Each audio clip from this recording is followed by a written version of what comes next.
Hello everyone, मैं प्रकाश कुमार सिंह एक बार फिर से आप लोगों का स्वागत करता हूं क्लास 10th के इस वीडियो सीरीज में, जो कि चैप्टर नंबर 1 है हिस्ट्री का।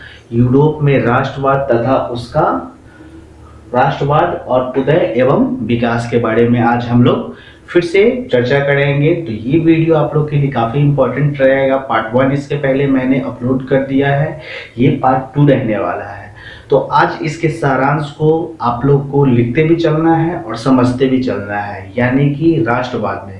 तो सबसे पहले मैंने राष्ट्रवाद का परिभाषा आप लोग को लिखवा चुका हूँ कि राष्ट्रवाद क्या है।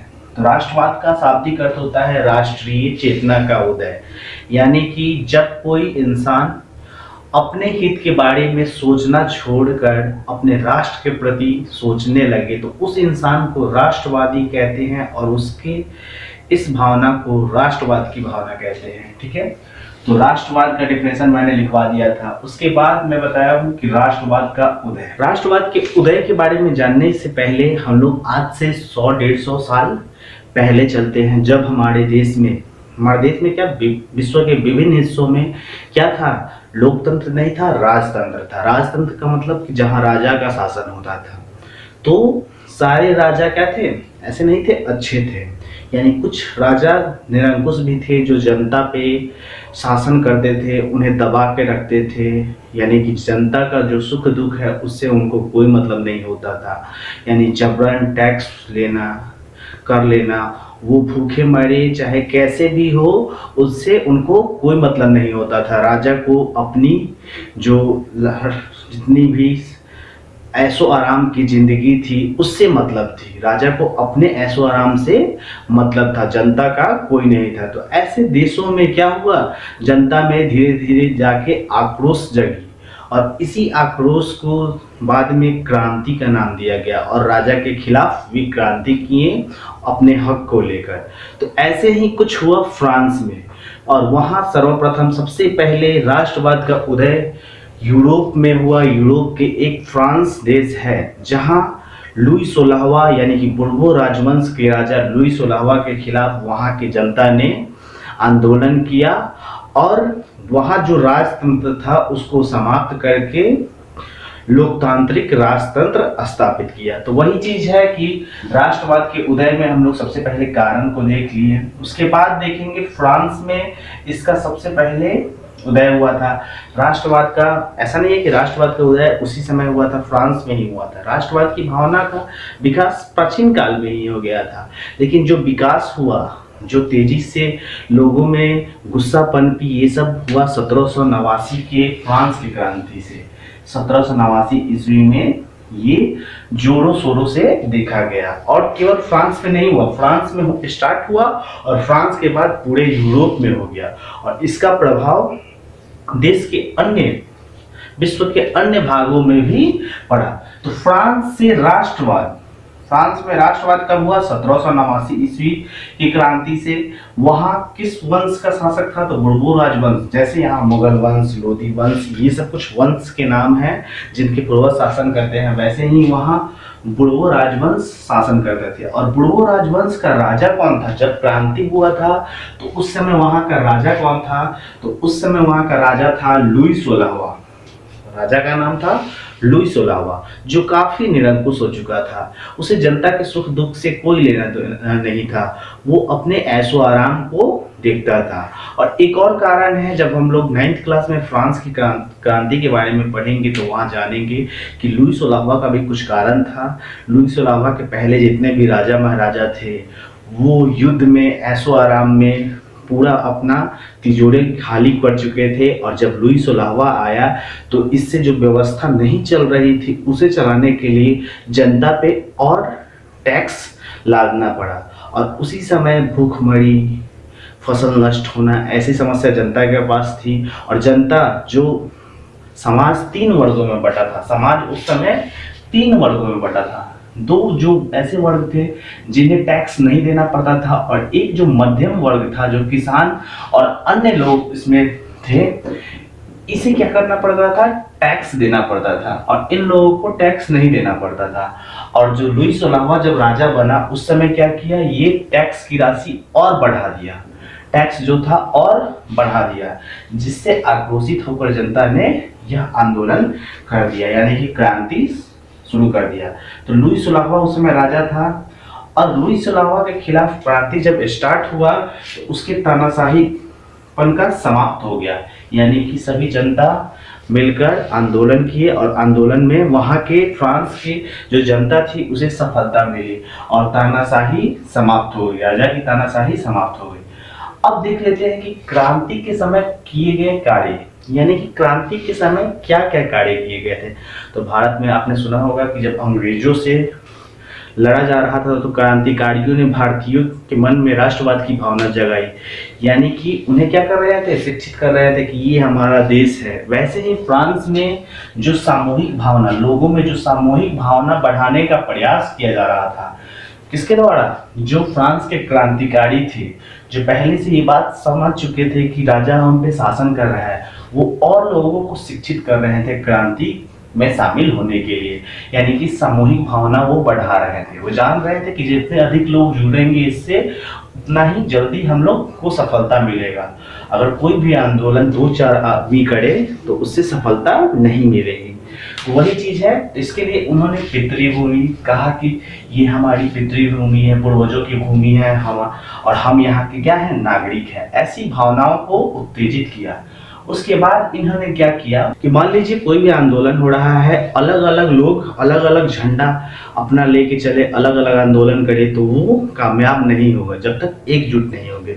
इसके लिए वो लोग पहले तो एकजुट हुए, सामूहिक भावना का विकास किया। उसके बाद एक समान झंडा का प्रयोग किया कि सभी लोग इसी झंडे को माने। अगर कोई भी पार्टी है अलग अलग अपना अपना झंडा यूज कर रहा है तो सभी लोग मन में अपने अपने झंडा के प्रति रहेगा, यानी कि वो अभी भी क्या है, खेमे में बटे हुए हैं। इसी चीज के लिए एक झंडा को सभी ने स्वीकार किया। अब देखिए, जब क्रांति हुआ और क्रांति में राजा की तानाशाही की समाप्ति हुई, उसके बाद क्रांतिकारियों द्वारा कुछ संविधान में परिवर्तन किया गया, यानी कि क्रांति के बाद किए गए कार्यों को अब हम लोग देख लेते हैं। पहला तो काम हुआ, नया संविधान बना, जो पुराने ढंग से चल रहा था उसे खत्म किया गया और नया संविधान बना। दूसरा काम क्या हुआ कि सभी को समान अधिकार दिया गया, यानी कि जो अधिकार राजा के पास था और राजा के पास कुछ अमीर लोग थे उनको अधिकार था और गरीबों को कुछ अधिकार नहीं था, यानी कि इन्हें टैक्स देना पड़ता था। ये लोग टैक्स से मुक्त थे, राजा ऐशो आराम की जिंदगी जी रहा था और ये दबे हुए थे, ये भूख से मर रहे थे। तो अब क्या कर दिया गया, सभी को समान अधिकार देने के लिए संविधान में सभी को समान अधिकार दिया गया। उसके बाद सामंती व्यवस्था समाप्त किया गया। अब आपके मन में आ रहा होगा कि सामंती व्यवस्था क्या होता है। देखिए, कुछ इन लोग में से सामंत थे, जैसे कि 2-3 जिले का एक मालिक हुआ करते थे, जमींदार, और वो उस जमीन का मालिक हुआ करता था, यानी कि वहां से वही टैक्स वसूलता था। और जितने भी छोटे छोटे मजदूर थे वो क्या करते थे, उन्हें फसल उपजाते थे और उन्हें जाके मजदूरी देते थे, यानी कि टैक्स देते थे, और वो उनसे मेहनत करवाता था, मजदूरी करवाता था, यानी कि पूरे जिले का वो मालिक होता था, उस एरिया का मालिक होता था। जिले में 2-3 ऐसे सामंत हुए करते थे, यानी कि वो गरीबों से टैक्स वसूलते थे और फिर राजा को वो देते थे, और अधिकांश हिस्सा इनके पास भी रहता था और राजा को भी देते थे, तो वो कहलाते थे सामंत। तो उनकी इस व्यवस्था को खत्म कर दिया गया, यानी कि सामंती व्यवस्था को खत्म कर दिया गया। उसके बाद स्टेटस जनरल के स्थान पर नेशनल असेंबली का गठन हुआ।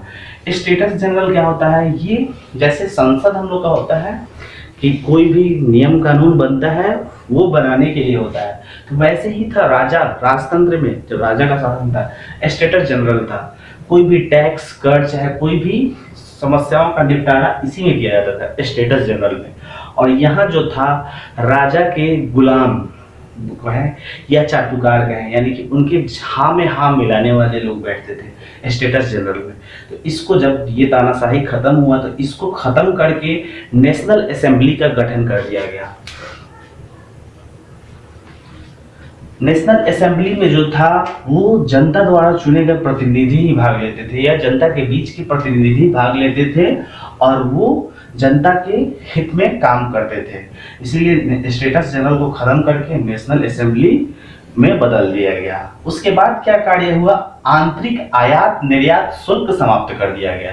जो एक स्टेट से दूसरे स्टेट में जो कर लगा करता था उसे क्या कर दिया गया, समाप्त कर दिया गया। यानी कि आंतरिक जो आयात निर्यात शुल्क था, यानी कि एक स्टेट से एक जिले से दूसरे जिले में अगर जा रहे हैं तो वहां टैक्स लगता था बीच में, यानी कि ये लोग सामंत लोग क्या करते थे, टैक्स लेते थे, राजा के द्वारा टैक्स लिया जाता था, जिससे कीमतों में वृद्धि हो जा रही थी, लोग परेशान थे, महंगाई बढ़ते जा रही थी। तो इस चीज को खत्म किया गया। उसके बाद नाप तोल की एक नई पद्धति का प्रयोग किया गया। यानी कि होता ऐसा था कि किसी दूसरे नाप से ले लिया जाता था और उन्हें बेचा जाता था छोटे नाप से, यानी कि खरीदने का अलग नाप और बेचने का अलग नाप था। इसीलिए एक पैमाना लिया गया, निश्चित नाप का, नाप तौल की नई पद्धति को लिया गया। उसके बाद एक समान कर जो टैक्स था, ऐसा नहीं किया गया कि टैक्स खत्म कर दिया गया, लेकिन टैक्स जो है सभी पे लगेगा। ऐसा नहीं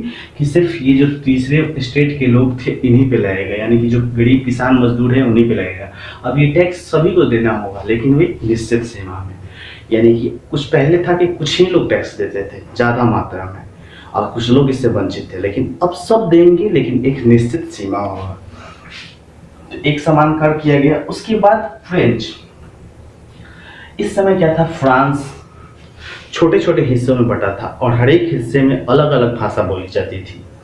तो अलग अलग भाषा बोलने वाले लोग एक दूसरे से उतना लगाव नहीं रहेगा, इसीलिए कोई खास भाषा को यहाँ की सरकार जो नई बनी उसके अनुसार सोचा गया कि यहाँ एक भाषा किया जाए जिसे काम के लिए यूज किया जाएगा, यानी कि एक भाषा हो जो सब जाने। जैसे भारत में हर एक हिस्से में अलग अलग भाषा बोली जाती है, परंतु एक भाषा हिंदी को मातृभाषा के रूप में लिया गया है। वैसे ही यहाँ पे क्या किया गया, फ्रेंच को राष्ट्रभाषा बनाया गया।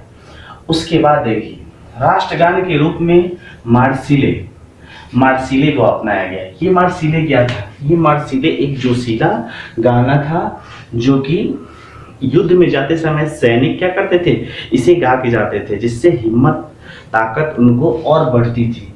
तो इस गाने को बाद में चल के जब तानाशाही खत्म हो गया, ये युद्ध खत्म हो गया, राजा से संघर्ष खत्म हो गया, तो इस मार्सिले को ही फ्रांस का क्या किया गया, राष्ट्रगान बना दिया गया। उसके बाद देखिए यहाँ राजा की तानाशाही खत्म हुआ, यानी कि राजतंत्र जो निरंकुश राजतंत्र था वो तो खत्म हुआ, परंतु इसके बाद भी राजतंत्र कुछ दिनों तक बना रहा।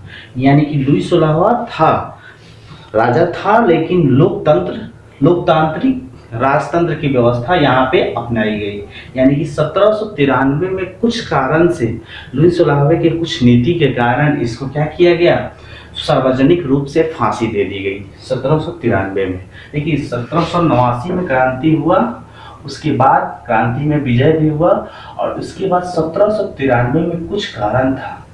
कारण क्या था कि ये लुई 16वां अन्य देश के जो राजा थे उनको भी ये लगने लगा कि अब ये हमारा भी पद छिन जाएगा, तो सब एकजुट होने लगे और सोचा कि फ्रांस के जितने भी क्रांतिकारी थे वे क्या करने लगे कि यूरोप के अन्य देशों में भी जहां राजतंत्र था, वहां जहां निरंकुश शासन था, वहां के जनता को शिक्षित करने लगे और ये वहां अपील करने लगे कि क्या आप लोग भी अब क्रांति कीजिए। तो ये जो राजतंत्र व्यवस्था वाले लोग थे उन पे खतरा मंडराने लगा, यानी कि जितने भी राजा थे उन पे खतरा मंडराने लगा। तो इन राजाओं का एक संघ बना जो लुई 16वां के साथ भी मिलके सोचा कि हम लोग एकजुट होकर फ्रांस के जितने भी क्रांतिकारी हैं उनके खिलाफ एक युद्ध का आगाज करें। लेकिन उससे पहले ही लुई 16वां की इस नीति को देखते हुए इन्हें 1793 में फांसी दे दिया गया। तो आज के लिए बस इतना ही। नेक्स्ट वीडियो में हम देखेंगे कि जब फ्रांस की क्रांति जब चल रही थी, इसी समय एक सेनापति यानी कि सैनिक था जो कि काफी चर्चित हो रहा था, जिसका नाम है नेपोलियन बोनापार्ट। Napoleon Bonaparte. तो नेपोलियन का राष्ट्रवाद के विकास में कैसे योगदान था, ये हम लोग नेक्स्ट वीडियो में देखेंगे। तो ये वीडियो हम लोग छोटा ही रखते हैं। तो बस आज के लिए इतना ही। Thank you so much.